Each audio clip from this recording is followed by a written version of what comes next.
Hi hello, എൻ്റെ പേര് Hashim. V R creative എന്ന ചാനലിലേക്ക് എല്ലാവർക്കും സ്വാഗതം. എൻ്റെ ചാനൽ നിങ്ങൾ ആദ്യമായി കാണുന്നവരാണെങ്കിൽ ഒന്ന് ലൈക്കും സബ്സ്ക്രൈബ് ചെയ്യാൻ മറക്കരുത്.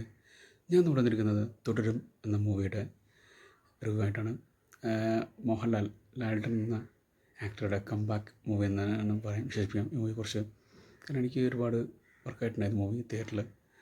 ആക്ച്വലി എടുത്തു പറയേണ്ടത് എൻ്റെ സെക്കൻഡ് ഹാഫ് വേറെ ലെവൽ പെർഫോമൻസ് ആയിരുന്നു. അത് ലാലേട്ടനായിക്കോട്ടെ, അതുപോലെ പ്രകാശ് വർമ്മ എന്ന് പറഞ്ഞാൽ ഇതിൽ വില്ലൻ ക്യാരക്ടർ ചെയ്ത പെർഫോമൻസ്, അതുപോലെ ബിനു ബപ്പുവിൻ്റെ ക്യാരക്ടർ ഒക്കെ ഒരു രക്ഷയിലായിരുന്നു. ചതി പെർഫോമൻസ് ആയിരുന്നു. അതായത് നായകനേക്കാളും ഒരുപടി മുകളിൽ നിൽക്കുന്ന ഒരു വില്ലൻ ക്യാരക്ടർ. അത് അങ്ങനെ വിശ്വസിക്കാം ഈ മൂവിയെ കുറിച്ച്. പ്രകാശ് വർമ്മ എന്ന ആക്ടറെ കുറിച്ച് രക്ഷയിൽ ജോർജ് സാറ് വേറെ ലെവൽ പെർഫോമൻസ് ആയിരുന്നു. അതുപോലെ ബിനു ബപ്പു ചെയ്ത ക്യാരക്ടർ, പുള്ളി എനിക്ക് വളരെ ഇഷ്ടപ്പെട്ട ആക്ടറാണ്.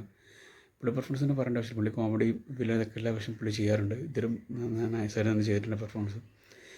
ലാലേട്ടനെ പോലെ ശോഭനയും തമ്മിലുള്ള കോമ്പിനേഷൻ സീൻസൊക്കെ നൈസായിട്ടുണ്ടായിരുന്നു. എടുത്തു പറയില്ല, ഫസ്റ്റ് 1/2 മണിക്കൂർ നോർമൽ ഒരു സാധാരണ ഫാമിലി സംഭവം, പിന്നെ അങ്ങോട്ട് കയറി ട്രാക്ക് കൊണ്ട് മാറും, പിന്നെ വേറെ ലെവലിലേക്കാണ്. തരുൺ മൂർത്തിയുടെ ബെസ്റ്റ് ഡയറക്ഷൻ, അതുപോലെ KR സുനിൽ എന്ന് പറഞ്ഞ റൈറ്ററുടെ മികച്ച സ്ക്രീൻ പ്ലേ, പിന്നെ ഒരുപാട് നല്ല ആക്ടേഴ്സ് ഇതിലുണ്ട്. ഫർഹാൻ ഫാസിൽ, അതുപോലെ മണിപ്പൂർ രാജുണ്ട്. ഇപ്പോൾ ചെറുത്തുമലത്തോട്ടിൽ ഒരുപാട് ഇർഷാദ് അഭിനയിച്ചിട്ടുണ്ട്. പിന്നെ അതുപോലെ ഡയറക്ടർ ഭാരതിരാജ ഒക്കെ അഭിനയിച്ചിട്ടുണ്ട്. എല്ലാവരും നല്ല പെർഫോമൻസ് ആയിരുന്നു. ഒന്നും ആരെയും കുറിച്ച് ഒരു മോശം പറയാനില്ല. അതായത് പെർഫോമൻസ് ആയിരുന്നു എല്ലാവരും. ചെറിയ ക്യാരക്ടേഴ്സാണ്, വലിയ ക്യാരക്ടേഴ്സാലൊക്കെ നല്ല പെർഫോമൻസ് ആയിരുന്നു. എടുത്തു പറയുന്ന ആക്ഷൻ കൊറിയോഗ്രാഫിയാണ്.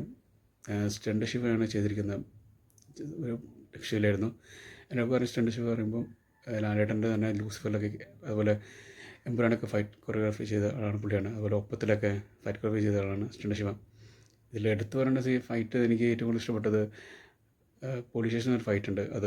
പിന്നെ അതുപോലെ ക്ലൈമാക്സിലുള്ള അതിനൊക്കെ ഒരു ഇടിക്കൊരു പഞ്ച് എന്ന് പറയില്ല, അത് നൈസായിട്ട് വന്നിട്ടുണ്ട്. അതുപോലെ ശോഭനയുടെ നല്ല പെർഫോമൻസ് ആയിരുന്നു. ആക്ച്വലി ക്ലൈമാക്സിലുള്ള ഒന്നൊരു നോട്ടങ്ങൾ കാര്യങ്ങളൊക്കെ ഉണ്ട്, അതുപോലെ ഡയലോഗ്സ് കാര്യങ്ങളൊക്കെ, അതൊക്കെ അടിപൊളിയായിട്ടുണ്ടായിരുന്നു. വില്ലൻ്റെ പെർഫോമൻസാണ് എടുത്ത് പറയുന്നത്. പുള്ളി ഫസ്റ്റ് മൂവിയാണെന്ന് തോന്നുന്നു ഇതിൽ, പക്ഷേ പുള്ളിയുടെ ഒരു രക്ഷയുടെ പെർഫോമൻസ് ആയിരുന്നു. അത് എക്സ്പീരിയൻസ് സെക്കൻഡ് ഹാഫിൽ കുറേ സീൻസ് ഉണ്ട്, ലാലേട്ടൻ നമ്മുടെ കുറേ സീൻസ് ഉണ്ട്, അത് വേറെ ലെവലായിരുന്നു. പേടി തോന്നുന്ന ക്യാരക്ടർ പോലെ ഇതായിരുന്നു. അതുപോലെ ആക്ഷൻ കൊറിയോഗ്രാഫി സീക്വൻ്റായാലും, അതുപോലെ ഡയലോഗ് ഡെലിവറി സീനായാലും ലാലേട്ടനും പുള്ളിയും തമ്മിൽ കട്ടായിരുന്നു. അതുപോലെ തന്നെ എഡിറ്റിങ്, എൻ്റെ സിനിമാറ്റോഗ്രാഫി ഇരിക്കുന്ന ഷാജി ആണ്. എല്ലാവർക്കും അറിയാം, പൊടിമരുകൻ പോലുള്ള വലിയ വലിയ മൂവീസൊക്കെ ചെയ്ത ആളാണ് പുള്ളി.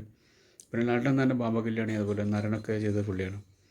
പുള്ളിയുടെ ഒരു ചില ഫ്രെയിംസ് ഉണ്ട്, എനിക്ക് ഭയങ്കര ഇഷ്ടമാണ് പുള്ളിയുടെ.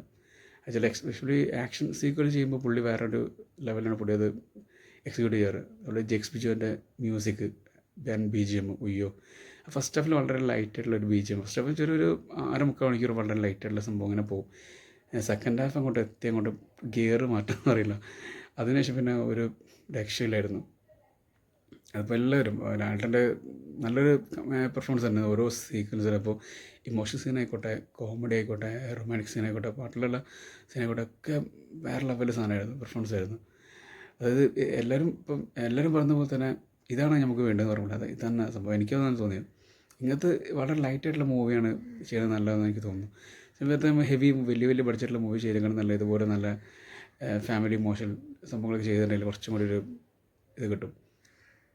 അതാണ് പണ്ടത്തെ ഒരു ലാലേട്ടൻ. ഇപ്പോൾ ഇതുപോലെ തന്നെ ആയിരുന്നു. അത് ബാലട്ടൻ മൂവി 2003 ഇറങ്ങിയ ബാലട്ടൻ മൂവി ഇതിലായിരുന്നു. ഒരു ഹൈപ്പും ഇല്ലാതെ വന്ന് ഹിറ്റായ മൂവി. അതുപോലെ തന്നെയാണ് ഇത്.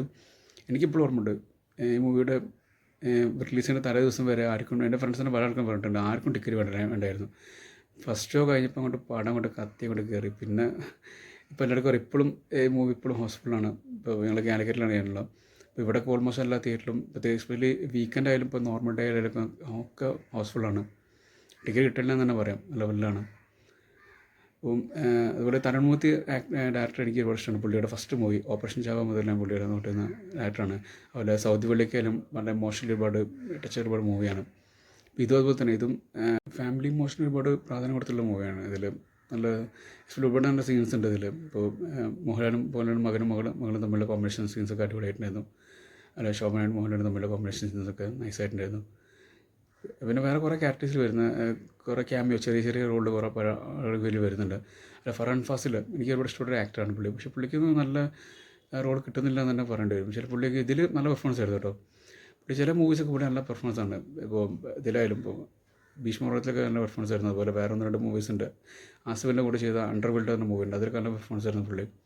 പുള്ളിയൊക്കെ നല്ലൊരു ആക്ടറാണ്. പക്ഷേ പുള്ളിയും ഇവർ പല ഡയറക്ടേഴ്സും പുള്ളിയെ വിളിക്കുന്നില്ല പറയേണ്ടി വരും. ചില ആളുകളുണ്ട് കഴിവ് ഉണ്ടായിട്ടും അവസരം കിട്ടില്ല എന്നല്ല, അതേ ഇതാണ് എനിക്ക് തോന്നുന്നത്. അപ്പം ഫഹദ് ഫാസിലിനെ പോലെ പുള്ളിയും പതുക്കെ കയറി വരുന്നു പ്രതീക്ഷിക്കുക എന്തായാലും. അപ്പോൾ ഇത്രയൊക്കെയാണ് ഈ മൂവിയെക്കുറിച്ച് എനിക്ക് പറയാനുള്ളത്. അപ്പം തുടരും മൂവി കണ്ടവരാണെങ്കിൽ നിങ്ങളുടെ അഭിപ്രായം കമൻറ്റായിട്ട് രേഖപ്പെടുത്തുക, കാണാത്തവരാണെങ്കിൽ കണ്ടിട്ട് നിങ്ങളുടെ അഭിപ്രായം രേഖപ്പെടുത്തുക.